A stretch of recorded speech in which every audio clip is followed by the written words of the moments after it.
our latest blog post, I shared some uncommon words from our language, both Tagalog and Bisaya. You might have heard some of this before, but chances are you don't know what they mean. So today, we will sharing with you what these words and what they mean. First up, let's dive into Tagalog, butsaka. This simply means pocket. You can use it in a sentence like, nahulog ang pera ko mula sa aking butsaka. Dahumpalay. This is a beautiful word for a beautiful girl.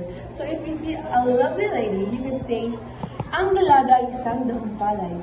Pantablay. This is the Tagalog word of charger. Here's how to use it. Isinaksak ko ang aking pantablay sapagkat ang aking cellphone ay nalobat. Tumpok, this means a file or stock. For example, nagtumpok ako ng mali. Pangulong hatinig, a very literal but useful term for headphones. You might say, magamit siya ng pangulong hatinig tuwing nagikinig siya ng musika. Solatroniko. This is the Tagalog word for email. An example is, nagpadala ako ng solatroniko sa aking guro.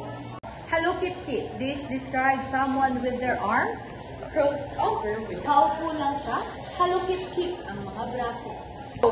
Salapuet, this means a chair.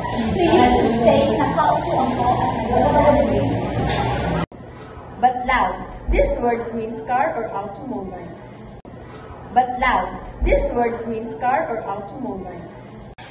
Now, let's check out some interesting Bisaya words. Yaro. This means to drink from a bottle. Paho. This means to wipe or rub something. For example, kinahanglan ako ibahog ang lamisa pagkahuman ng tao. Bagit. This describes rubbing against something or friction. You could say, naanad na ang sapatos niya o bagit sa simento. Hiwaw. This word means to be shy or active, not a sentence. For example, ang bagong estudyante dili ganahan. Gakop. This simply means to hug or embrace. You can say, akong gakop sa akong pamilya ay Bangaw. This is the word for a type of fly. You might say, daghag bangaw sa basura. Paineta or cup. You can say, hiniram niya ang aking paineta.